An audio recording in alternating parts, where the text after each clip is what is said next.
Praise lord అందరికీ. ఈరోజు మనం ఎస్తేరు గారి గురించి తెలుసుకుందాం. బైబిల్ గ్రంథంలో చాలామంది స్త్రీల గురించి రాయబడింది. వారిలో కొందరి పేర్లు బైబిల్లో రాయబడలేదు. 2 గ్రంథములు మాత్రమే స్త్రీల పేర్లతో ఉంటాయి. అవి రూతు గ్రంథము, ఎస్తేరు గ్రంథము. ఈ గ్రంథాలలో వారి గొప్పతనం గురించి వ్రాయబడింది. బైబిల్లోని పాత నిబంధన గ్రంథం ఎస్తేరు గ్రంథానికి చాలా ప్రాముఖ్యత ఉంది. ఈ ఈస్తేరు అనే మాటకు నక్షత్రం అని అర్థం. ఈమె చాలా అందమైన స్త్రీ. ఈమె ఒక యూదురాలు మరియు హిబ్రూ భాషలో హతస్సా అనే పేరు. ఎస్తేరు బెన్యామీను గోత్రీయుడైన అబీహాయేలు కుమార్తె.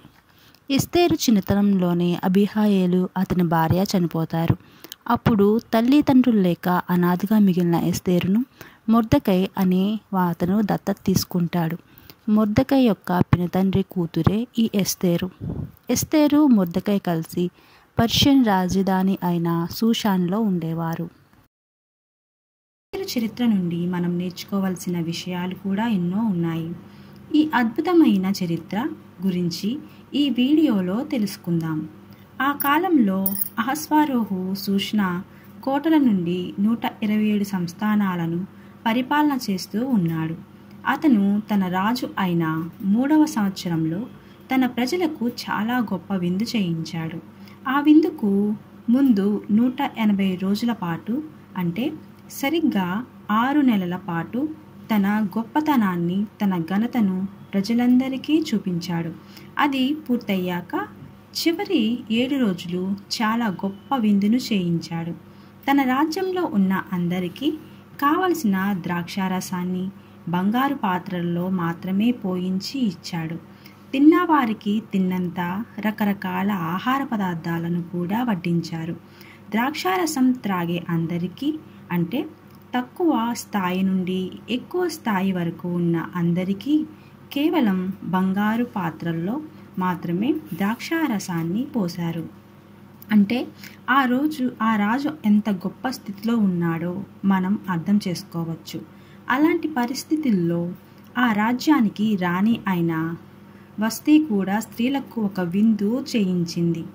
రాణి వస్తీ చాలా అందగత్తె కాబట్టి రాజైన అహస్వేరోహు తన రాణి అందాన్ని అందరికీ చూపించాలి అనే ఉద్దేశంతో విందు చేసే 7వ రోజు రాణిని అలంకరించుకొని రాజకిరీటాన్ని పెట్టుకొని తన ముందుకు రావలసిందిగా ఆజ్ఞాపించాడు.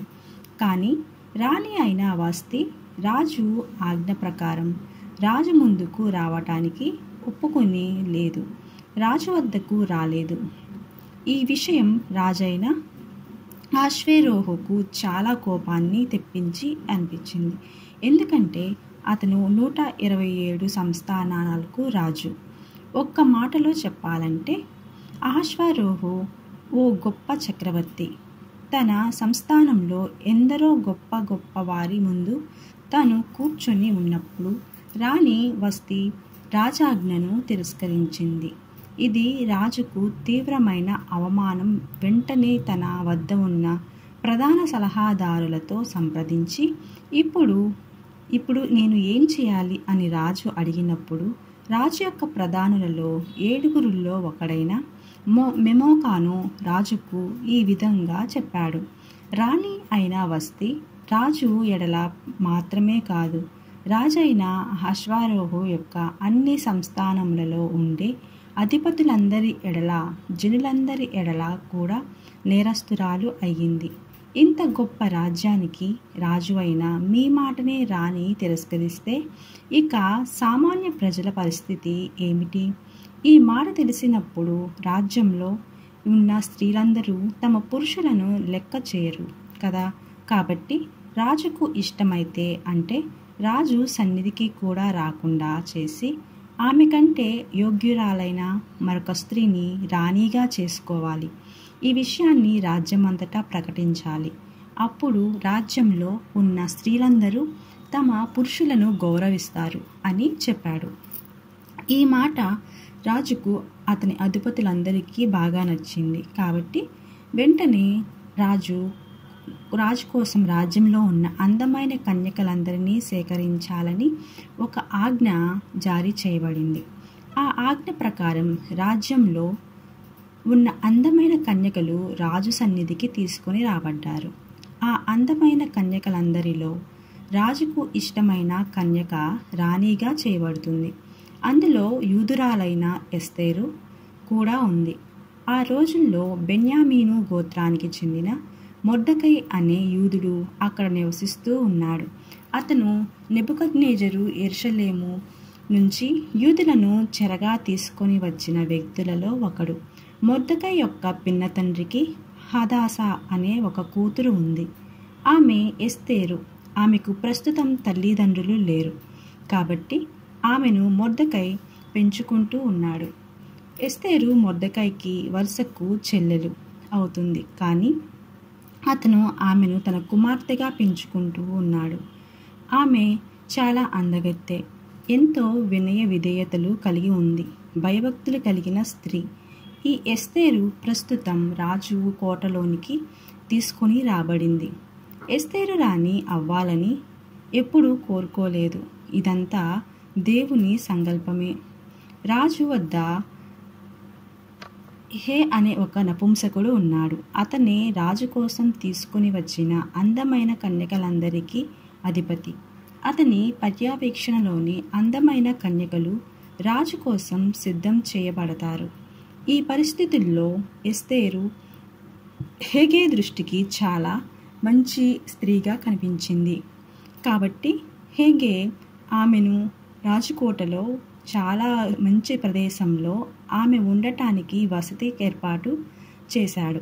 రాజుగారి కోసం అందమైన స్త్రీలు అందరూ 1 సంవత్సరం పాటు సిద్ధపరచబడ్డారు. ఆ సమయంలో వారు అందంగా సిద్ధం చేయబడ్డారు. రాజుగారి ముందు ఎలా ప్రవర్తించాలో, రాణి హోదాలో ఎలా జీవించాలో వారికి నేర్పించబడింది. మొర్దెకై నీ జాతి ఏమిటో, నీ వంశం ఏమిటో ఎవరికీ చెప్పకూడదు అని ఎస్తేరుకు ఆజ్ఞాపించాడు. కాబట్టి తాను యూదురాలనని ఎవరికీ ఎస్తేరు ఎప్పుడూ కూడా చెప్పలేదు. సిద్ధం చేయబడిన అందమైన కన్యకలు రాజు దగ్గరికి వెళ్ళే సమయం వచ్చింది.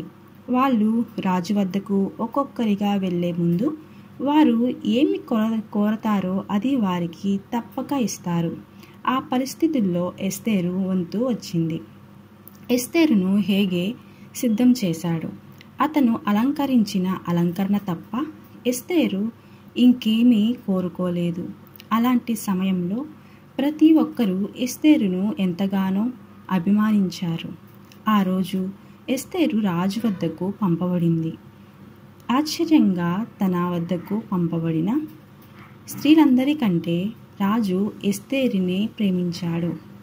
కన్యకలందరికంటే ఆమె మాత్రమే అతని వలన దయా దాక్షిణ్యాలు పొందగలిగింది.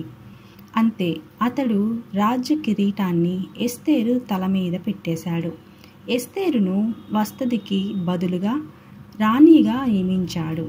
ఆ సంతోష సమయంలో రాజు తన సంస్థానంలో ఒకరోజు సెలవు దినాన్ని ప్రకటించి తన అధిపతులకు, తన సేవకులందరికీ ఎన్నో గొప్ప గొప్ప బహుమతులు ఇచ్చి సత్కరించాడు.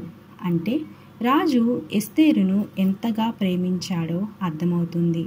ఇక్కడ గమనించవలసిన ఒక విషయం ఏమిటంటే, ఎస్తేరు రాణి అయ్యాక కూడా తన అన్న అయిన మొర్దెకై మాటకు ఇంకా గౌరవం ఇస్తూ అతనికి కూడా లోబడి తన వినయాన్ని, విధేయతను చూపిస్తూ ఉంది. ఇది ఎస్తేరు యొక్క మంచి లక్షణం. ఇదే మనమైతే చిన్న అధికారం చేతికి వచ్చిన, కొంచెం డబ్బు మన చేతిలో ఉన్న ఎంతో అహంకారంగా, గర్వంగా ప్రవర్తిస్తాం. ఎంతో గొప్ప స్థితిలోకి వెళ్ళి వినయ విధేయతలు చూపిస్తే మనల్ని దేవుడు ఇంకా గొప్ప స్థాయికి తీసుకుని వస్తాడు అనే సంగతి మనం మర్చిపోతూ ఉంటాం. ఆ రోజుల్లో మొర్దెకై రాజు గుమ్మం వద్ద కూర్చొని ఉన్నప్పుడు రాజు యొక్క 2 షండులైన బిగ్తాను, తెరాషు అను ద్వారపాలకులు ఏదో ఒక కారణం వల్ల రాజు మీద కోపంతో రాజైన అహష్వేరోషును చంపాలని ఆలోచిస్తూ మాట్లాడుకుంటూ ఉంటారు. ఈ విషయం మొర్దెకైకి తెలిసింది. వెంటనే ఈ సంగతిని రాణి అయిన ఎస్తేరుకు మొర్దెకై తెలియచేశాడు. రాణి అయిన ఎస్తేరు ఈ కుట్రను రాజుకు తెలియచేసింది. అది కూడా మొర్దెకై వల్ల ఈ కుట్ర తెలిసిందని రాజుకు తెలియచేసింది. ఈ విషయంపై రాజు విచారణ చేయించాడు. ఆ కుట్ర నిజమని తేలింది. రాజు వెంటనే ఆ ఇద్దరిని ఒక చెట్టుకు ఉరివేయించాడు. ఈ విషయం గురించి రాజు సమక్షంలోనే రాజ్య సమాచార గ్రంథంలో వ్రాయబడింది. సాధారణంగా ఇలాంటి పరిస్థితుల్లో రాజుకు ఉపకారం చేసిన వ్యక్తికి చాలా గొప్ప బహుమతులు ఇవ్వబడతాయి, సత్కారాలు కూడా అందుతాయి. కానీ ఈ విషయంలో మొర్దెకైకి ఎటువంటి బహుమతులు ఆ రోజు ఇవ్వబడలేదు. అలా బహుమతులు ఇవ్వబడకుండా ఉండటానికి కూడా చాలా గొప్ప కారణం ఉంది. అదేమిటో మనకు తర్వాత తెలుస్తుంది. ఇలాంటి పరిస్థితుల్లో రాజైన అహష్వేరోషుకు హోమాము అనే ఒక వ్యక్తి చాలా దగ్గర అయ్యాడు. రాజు అతన్ని చాలా ఇష్టపడ్డాడు. అందువల్ల హామానును రాజు ఎంతో గౌరవప్రదమైన స్థానంలో నిలబెట్టాడు. రాజ్యంలో అధిపతులు అందరికన్నా హామానును గొప్ప స్థితిలో ఉంచాడు. అంతేకాదు, ఒక ఆజ్ఞ కూడా జారీ చేశాడు. హామాను రాజు కోటలో వెళ్తున్నప్పుడు రాజు సేవకులందరూ మోకరించి హామానును సత్కరించాలి, నమస్కరించాలి అనేది రాజు ఇచ్చిన ఆజ్ఞ. రాజు పెట్టిన ఈ కొత్త ఆజ్ఞ ప్రకారం రాజు గుమ్మంలో ఉన్న సేవకులందరూ హామానుకు మోకరించి నమస్కరిస్తూ వచ్చారు. కానీ అదే రాజగుమ్మంలో కూర్చొని ఉండే మొర్దెకై మాత్రం ఎప్పుడూ హామానుకు మోకరించి నమస్కరించలేదు.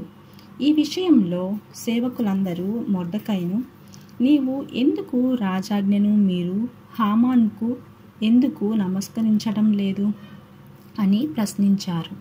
నేను యూదులను కాబట్టి నేను ఒక వ్యక్తికి ఇలా మోకరించి నమస్కరింపలేను అని మొర్దెకై వారికి తెలియచేశాడు. ఈ విషయంలో హామాను చాలా అవమానం పొందినట్లుగా భావించాడు. అందుకే మొర్దెకై పై ఒక కుట్ర పన్నాడు. అదేమిటంటే, ఈ విషయంలో మొర్దెకైని చంపడం చాలా తేలిక. కానీ అతడు యూదుడని చెప్పుకోవడం వల్ల ఆ అహష్వేరోషు రాజ్యంలో ఉన్న యూదా జాతి మొత్తాన్ని చంపాలని కుట్ర పన్నాడు. అప్పుడు హామాను రాజైన అహష్వేరోషుతో ఇలా చెప్పాడు, మీ రాజ్య సంస్థానములన్నిటిలో నివసించే జనులలో ఒక జాతి వారు ఉన్నారు. వారి విధానాలు, వారి పద్ధతులు జనులందరి పద్ధతులకు వ్యతిరేకంగా ఉన్నాయి. వారు రాజు యొక్క ఆజ్ఞలను గైకొనేవారు కారు. వారు రాజు ఆజ్ఞలను లెక్క చేయరు. కాబట్టి వారిని ఉండనివ్వడం రాజుకు ఏమాత్రం మంచిది కాదు, ప్రయోజనం కాదు అన్నాడు. కాబట్టి రాజుకు ఇష్టమైతే వారందరినీ హతం చేయడానికి అనుమతి ఇవ్వాలని రాజును హామాను కోరాడు. రాజు హామాను చెప్పిన కుట్రపూరితమైన మాటలను నమ్మాడు. ఎందుకంటే రాజు వద్ద హామాను ఎంతో నమ్మకమైన వాడిగా నటిస్తూ ఉన్నాడు. ఆ పరిస్థితుల్లో రాజు తన ఉంగరాన్ని హామానుకు ఇచ్చాడు. అతనికి కావలసిన 20,000 మానుగుల వెండిని తీసుకోమని, తనకు నచ్చినట్లు చేయమని రాజు అనుమతి ఇచ్చాడు. వెంటనే హామాను రాజు యొక్క గొప్ప గొప్ప అధికారులు అందరినీ ప్రాతగాండ్రను పిలిపించి అదారు అను 12వ నెల 13వ తేదీన యూదులలోని యువకులను, వృద్ధులను, చివరికి శిశువులైన, స్త్రీలైన, వారు యూదులైతే చాలు అందరినీ, అనగా యూదా జాతి మొత్తాన్ని ఒక్కరోజే నిర్మూలం చేసి వారి సొమ్ము మొత్తాన్ని దోచుకోమని తాకీదులు వ్రాయించి రాజు ఉంగరము చేత ముద్రించి అంచే వారి చేత రాజ్య సంస్థానాలన్నిటికీ పంపించాడు. అంటే అహష్వేరోషు రాజ్యపాలనలో ఉన్న 127 సంస్థానాలను ఏ ప్రదేశంలో యూదులు ఉన్నారో వారందరిలో ఒక్కరు కూడా విడవబడకుండా యూదులందరినీ ఒకే రోజు చంపేయాలి. అనే విధంగా హామాను దారుణమైన కుట్ర పన్నాడు. 127 సంస్థానాలలో ఉన్న యూదులందరూ చంపబడాలి అని వచ్చిన రాజాజ్ఞను విన్న షూషాను కోటలో ఉన్న ప్రజలందరూ తీవ్ర భయాందోళనకు గురయ్యారు. ముఖ్యంగా యూదులందరూ చాలా భయపడ్డారు. జరిగిన విషయం తెలియగానే మొర్దెకై తన బట్టలు చింపుకొని, గోనెపట్ట వేసుకొని, బూడిద పూసుకొని పట్టణము మధ్యకు వెళ్ళి మహాశోకముతో ఏడ్చాడు. గోనె పట్టతోనే రాజు గుమ్మము ఎదుటికి వచ్చాడు.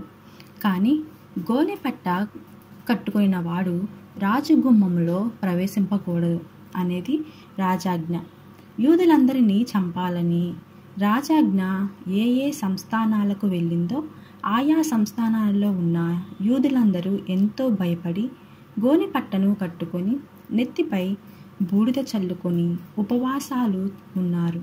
ఎందుకంటే యూదులకు తీవ్రమైన బాధ కలిగినప్పుడు వారు గోనె కట్టుకొని తలపై ఒంటిపై బూడిద పూసుకుంటారు.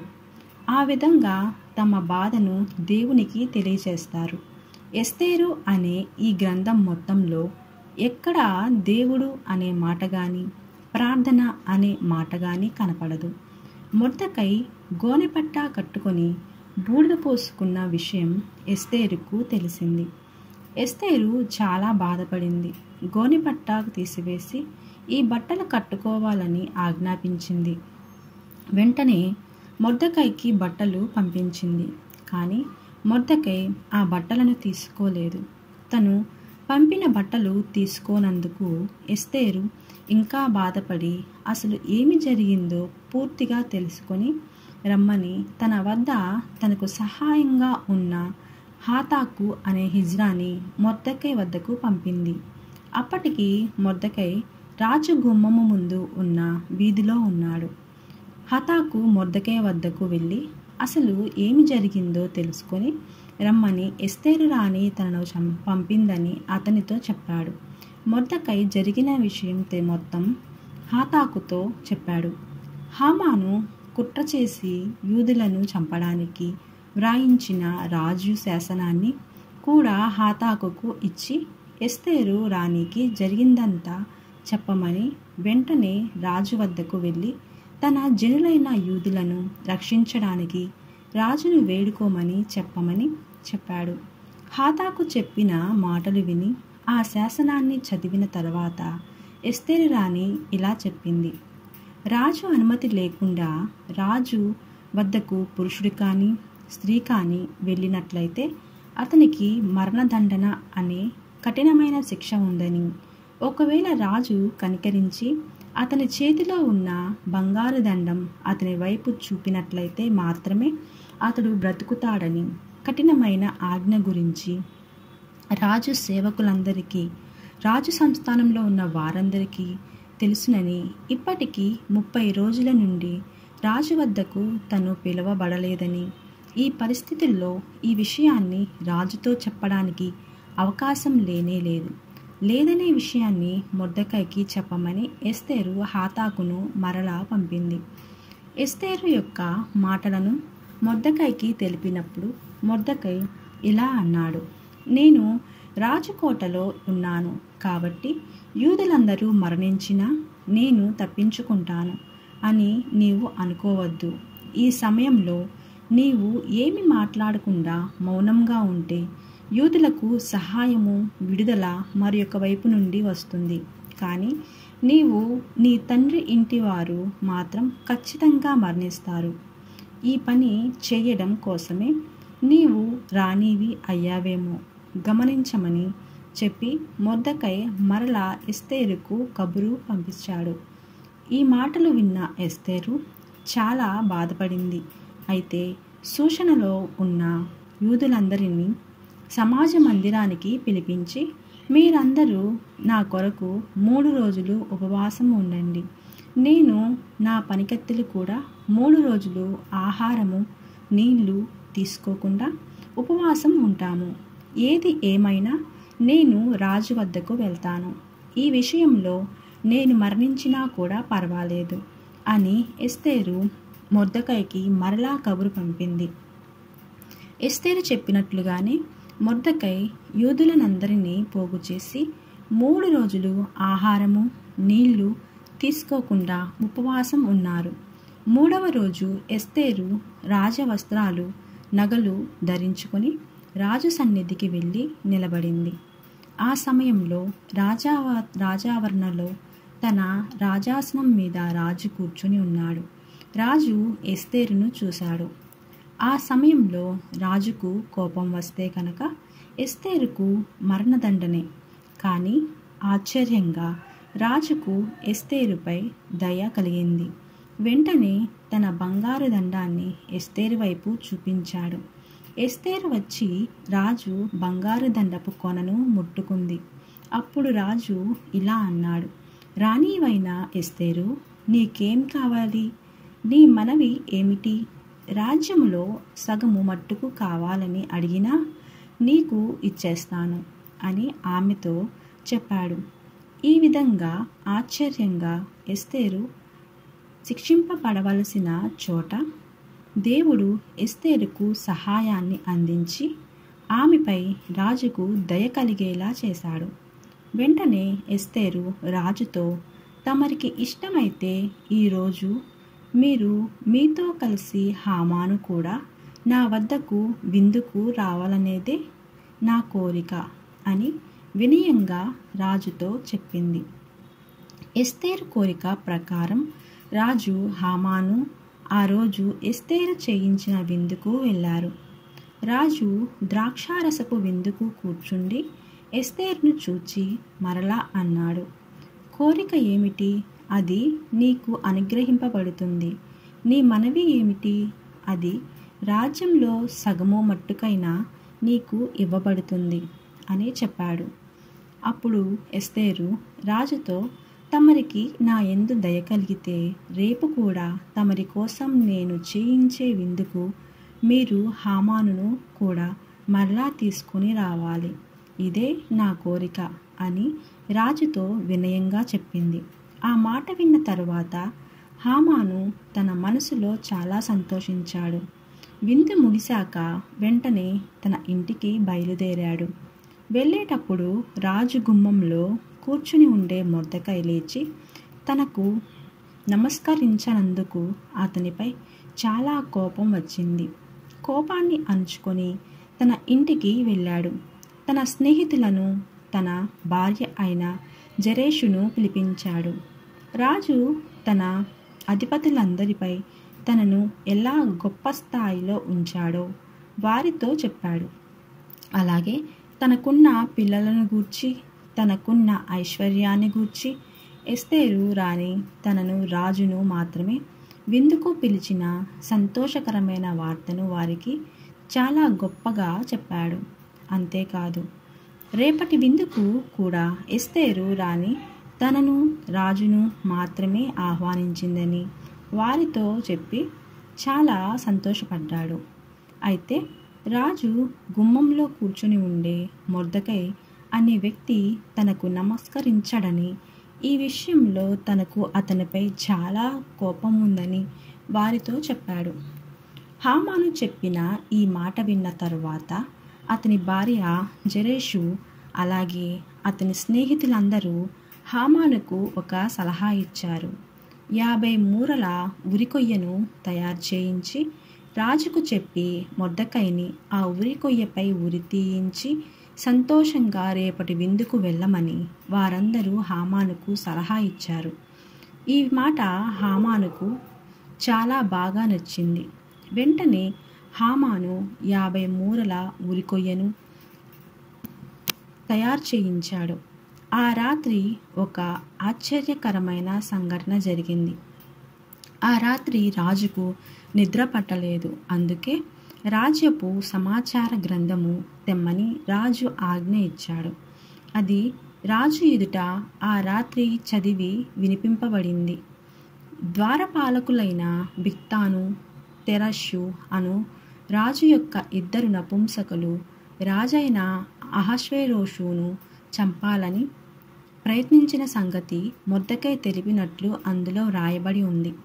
రాజు ఆ సంగతి వినగానే ఇందు నిమిత్తము మొర్దెకైకి ఏదైనా బహుమతి గాని ఘనత ఏదైనా అతనికి చేయబడిందా అని రాజు అడిగాడు. అతనికి బహుమతి ఏమీ ఇవ్వబడలేదు, అటువంటిది ఏమీ జరగలేదు అని రాజుతో సేవకులు చెప్పారు. రాజును ప్రాణహాని నుండి తప్పించిన మొర్దెకైకి ఎటువంటి బహుమతి ఇవ్వకబడకపోవడం చూసి అతనికి ఒక గొప్ప బహుమతి ఇవ్వాలని రాజు అనుకున్నాడు. ఇంతలో తను తయారు చేయించిన ఉరికమ్మంపై మొర్దెకైని ఉరితీయించి అనుమతి ఇవ్వమని అడగటానికి హామాను రాజు వద్దకు వస్తాడు. సేవకులు హామాను వచ్చాడు అనే విషయాన్ని రాజుకు తెలియజేశారు. అతనిని లోపలికి పంపమని రాజు తన సేవకులకు చెప్పాడు. హామానును చూచి రాజు ఎవరినైనా గణపరచాలి అనుకుంటే అతనిని ఏ విధంగా గణపరిస్తే బాగుంటుందో చెప్పు అని రాజు హామానును సలహా అడిగాడు. ఈ మాట విని హామాను ఇంకా సంతోషించాడు. ఎందుకంటే రాజు తనని కాకుండా ఇంకెవరిని గణపరుస్తాడు? అంటే నన్ను ఎలా గణపరచాలో చెప్పమని నన్నే సలహా అడుగుతున్నాడు అని హామాను మనసులో అనుకుని ఇలా అన్నాడు. రాజు ఎవరినైనా గణపరచాలి అని అనుకుంటే అతనికి ఈ విధంగా చేయాలి. గనులైన రాజు యొక్క అధిపతులలో ఒకడు రాజు ధరించుకునే వస్త్రాలను, అతని గుర్రాన్ని పట్టుకొని రాజు ఎవరిని గణపరచాలి అనుకుంటున్నాడో ఆ వ్యక్తికి రాజా వస్త్రాలను ధరింపచేసి రాజు ఎక్కే గుర్రం మీద అతన్ని ఎక్కించి రాజవీధిలో ఆ గుర్రాన్ని నడిపిస్తూ ఇలా చెప్పాలి. రాజు ఎవరినైనా గణపరచాలి అనుకుంటే ఈ విధంగా చేస్తాడు అని అతని ముందర చాటించాలి అని హామాను రాజుతో చెప్పాడు. ఈ సలహా రాజుకు బాగా నచ్చింది. రాజు వెంటనే హామానుతో ఇలా అన్నాడు. రాజా వస్త్రాలను, రాజా గుర్రాన్ని తీసుకొని వెళ్ళి రాజు గుమ్మం వద్ద కూర్చుని ఉండే మొర్దెకైకి ఆ బట్టలు తొడిగి అతనిని ఆ గుర్రంపై ఎక్కించి అతను ఎక్కిన గుర్రాన్ని రాజు వీధులలో నడిపిస్తూ అతని గురించి పొగుడుతూ నువ్వే చెప్పాలి. నువ్వు చెప్పిన వాటిలో ఒక్కటి కూడా తప్పకుండా చేయాలి. వెంటనే బయలుదేరు అని రాజు హామానుకు ఆజ్ఞ ఇచ్చాడు. ఈ మాట విని హామాను నిర్ఘంతపోయాడు. ఎవరినైతే చంపడానికి అనుమతి కోసం తను రాజు వద్దకు వచ్చాడో తన శత్రువైన ఆ మొర్దెకైనే రాజు ఇప్పుడు గణపరచాలి అనుకుంటున్నాడు. పైగా అతనిని ఘనంగా గుర్రంపై ఊరేగించమని ఆ బాధ్యత కూడా తనకే చెప్పాడు. ఇది రాజాజ్ఞ కాబట్టి తప్పకుండా చేయవలసిందే. కాబట్టి వెంటనే హామాను బయలుదేరి తన శత్రువైన మొర్దెకైకి రాజా వస్త్రాలు ధరింపచేసి అతనిని రాజు గుర్రాన్ని ఎక్కించి రాజవీధులలో అతన్ను ఎక్కించిన గుర్రాన్ని నడిపిస్తూ అతని గణపరుస్తూ పట్టణమంతా తిప్పాడు. ఈ సంఘటన హామానుకు తీవ్రమైన బాధను కలిగించింది. ఇది జరిగాక హామాను తన తలను కప్పుకొని ఏడుస్తూ ఇంటికి త్వరగా వెళ్ళిపోయాడు. హామాను తనకు జరిగినదంతా తన భార్య అయిన జెరూషుకు, తన స్నేహితులకు అందరికీ చెప్పాడు. అయితే హామాను వద్ద ఉన్న జ్ఞానులు అతని భార్య అయిన జెరూషు ఎవని చేత నీకు అధికార నష్టం కలుగుతుందో ఆ మొర్దెకై యూదుల వంశపు వాడైతే గనక ఎట్టి పరిస్థితుల్లోనూ అతని మీద నీకు జయము కలుగదు. ఖచ్చితంగా అతని వల్ల నీవే చెడిపోతావు అని అన్నారు. యూదుల దేవుడు అంత గొప్పవాడని వారికి తెలుసు కాబట్టి ఈ మాటను వారు హామానుతో చెప్పారు. వారు ఇలా మాట్లాడుకుంటూ ఉండగానే ఎస్తేరు రాణి వద్ద నుండి విందుకు రమ్మని హామానుకు పిలుపు వచ్చింది. హామాను రాజు ఇద్దరు ఎస్తేరు చేయించిన విందుకే వెళ్ళారు. అప్పుడు రాజు ఎస్తేరుతో ఇలా అన్నాడు. ఎస్తేరు రాణి, నీ విజ్ఞాపన ఏమిటి? నాతో చెప్పు, అది నీకు అనుగ్రహింపబడుతుంది. నీ మనవి ఏమిటి? రాజ్యంలో సగము మట్టుకైనా నీకు ఇస్తాను అని రెండవ రోజు ద్రాక్షారసపు విందులో ఎస్తేరుతో రాజు చెప్పాడు. అప్పుడు రాణి అయిన ఎస్తేరు రాజుతో ఇలా అంది, రాజా, నీ దృష్టికి నేను దయ పొందిన దాననైతే రాజావైన తమకు సమ్మతి అయితే నా విజ్ఞాపనను బట్టి నా ప్రాణమును నా మనవిని బట్టి నా జనులను నాకు అనుగ్రహింపబడుదురు గాక. చంపబడటానికి నశించిపోవటానికి నేను నా జాతి అమ్మబడ్డాము. ఒకవేళ దాసులుగా దాసురాండ్రగా ఉండటానికి మేము అమ్మబడితే నేను తమరికి ఈ విషయంలో ఫిర్యాదు చేసేదాన్ని కాదు. కానీ ఇప్పుడు మేము నశింపబోతున్నాము, హత్య చేయబడబోతున్నాము అని ఎస్తేరు దీనంగా రాజుతో చెప్పింది. ఈ మాట విన్న వెంటనే రాజుకు తీవ్రమైన కోపం వచ్చింది. ఇంత నీచ కార్యం చేయడానికి ధైర్యం వహించింది ఎవడు, వాడెవడు అని చాలా కోపంగా రాజు ఎస్తేరును అడిగాడు. వెంటనే ఆ దుష్టుడైన మా పగవాడు ఈ హామానే అని రాజుతో ఎస్తేరు చెప్పింది. ఈ మాట వినగానే హామాను భయంతో వణికి పోయాడు. ఎస్తేరు చెప్పిన మాట వినగానే రాజు ద్రాక్షారసం విందును వదిలిపెట్టి తన తోటలోనికి వెళ్ళిపోయాడు. కానీ హామాను మాత్రం ఎస్తేరు రాణిని బ్రతిమాలాడటం కోసం అక్కడే ఉండిపోయాడు. కొంతసేపటికి రాజు తిరిగి ద్రాక్షారసపు విందు వద్దకు వచ్చాడు. అక్కడ హామాను రాణి అయిన ఎస్తేరును బతిమలాడుతూ ఉన్నాడు. కానీ ఆమెను బలవంతం చేస్తున్నట్లుగా రాజుకు వచ్చింది. నా ముందే నా నగరంలోని నా రాణినే బలవంతం చేస్తావా అని రాజు తీవ్రమైన కోపంతో గట్టిగా అరిచాడు. వెంటనే హామాను ముఖంపై గుడ్డ కప్పబడింది. ఇంతలో రాజు వద్ద ఉన్న హిజ్రాలలో హర్బోనా అనే ఒకడు, రాజా, చిత్తగించండి, తమరి ప్రాణాన్ని కాపాడిన మొర్దెకైని ఉరి తీయడానికి 50 మూరల ఉరికొయ్యను తయారు చేయించి హామాను ఇంటి వద్ద నాటబడి ఉంది అని చెప్పాడు. వెంటనే రాజు చాలా కోపంతో అదే ఉరికమ్మంపై ఈ దుష్ట హామానును ఉరి తీయమని ఆజ్ఞాపించాడు.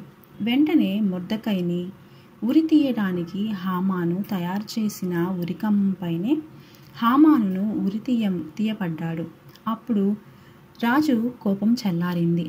అదే రోజు రాజు యూదులకు శత్రువైన హామాను ఇంటిని ఎస్తేరుకు బహుమతిగా ఇచ్చేశాడు. అప్పుడు మొర్దెకై తనకు అన్న అవుతాడు అని, తల్లి తండ్రి లేని తనను అన్న పెంచుకున్నాడని ఎస్తేరు రాజుకు చెప్తుంది. రాజు తనకు ఇచ్చిన హామాను ఇంటి మీద మొర్దెకైని అధికారిగా ఎస్తేరు నియమించింది. అంతేకాదు, హామాను చేతిలో ఉన్న తన ఉంగరాన్ని రాజు మొర్దెకైకి ఇచ్చాడు.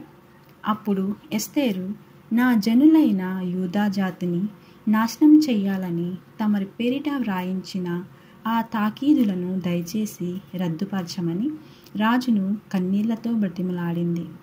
రాజు పేరిట వ్రాయించబడిన తాకీదులను ఏ మానవుడు రద్దుపరచలేడు.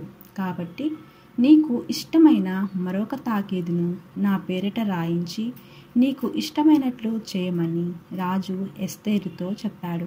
వెంటనే వ్రాతగాండ్రు పిలువబడ్డారు.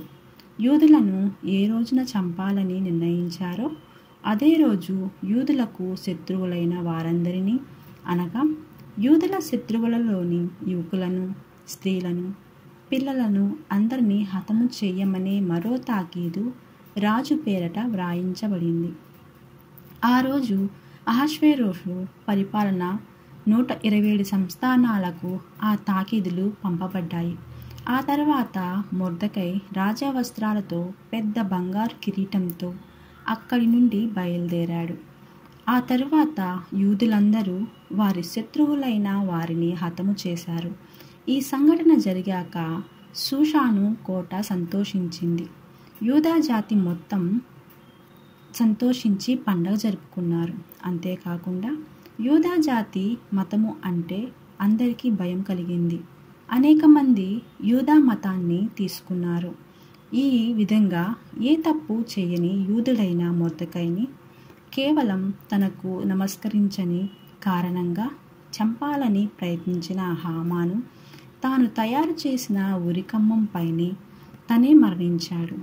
ఈ విధంగా దేవుడు మొర్దెకైని, ఎస్తేరును, యూదా జాతి మొత్తాన్ని రక్షించి హామానును శిక్షించాడు. ఈ ఎస్తేరు రాణి మొర్దెకైల సమాధులు ఇప్పటికీ ఇరాన్ దేశంలో ఉన్నాయి. ఈ సమాధులు ఇవే.